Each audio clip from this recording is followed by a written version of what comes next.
किसी भी व्यक्ति के लिए अपनी एयरलाइन शुरू करना एक बहुत बड़ा और जटिल काम होता है, जिसमें बहुत ज़्यादा पैसा, लंबी प्लानिंग और सरकारी नियमों का पालन करना पड़ता है। यहाँ कुछ ज़रूरी बातें बताई गई हैं जो आपको इस काम की शुरुआत के लिए पता होनी चाहिए। 1. बिजनेस प्लान बनाएं। सबसे पहले आपको एक पूरी तरह से तैयार बिजनेस प्लान बनाना होगा। इस प्लान में ये सब चीज़ें शामिल होनी चाहिए। मकसद, आप किस तरह की एयरलाइन चलाना चाहते हैं, जैसे कि कम लागत वाली, लो कॉस्ट, प्रीमियम या फिर सिर्फ कार्गो मालवाहक वाली।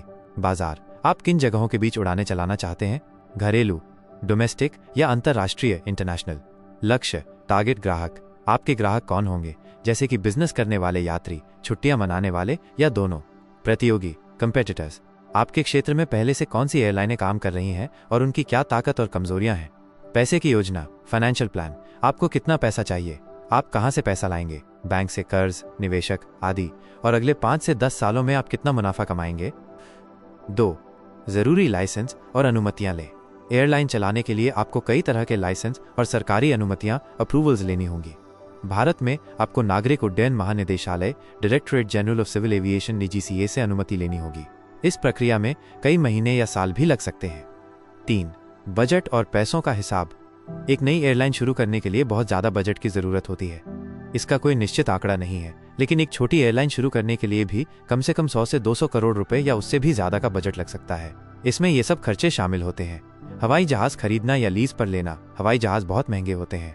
आप इन्हें खरीद भी सकते हैं या किराए लीज पर भी ले सकते हैं। लीज पर लेना ज़्यादा आम है क्योंकि ये कम खर्चीला होता है।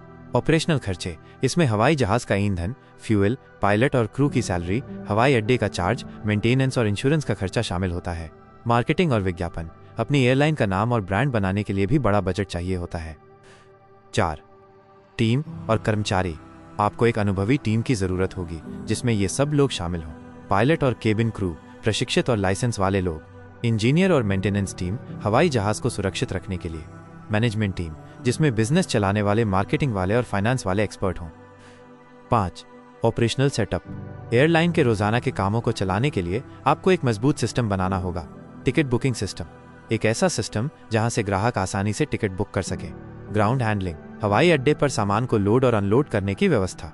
सुरक्षा व्यवस्था, सिक्योरिटी, यात्रियों और हवाई जहाज की सुरक्षा के लिए कड़े नियम और व्यवस्था। निष्कर्ष, अपनी एयरलाइन शुरू करना बहुत बड़ा निवेश और जोखिम भरा काम है। इसमें बहुत सारे नियम, कानूनी प्रक्रियाएं और बहुत बड़ा बजट लगता है। इसलिए किसी भी कदम को उठाने से पहले आपको किसी अनुभवी कंसल्टेंट से सलाह लेनी चाहिए जो आपको इस पूरे प्रोसेस को समझने में मदद कर सके।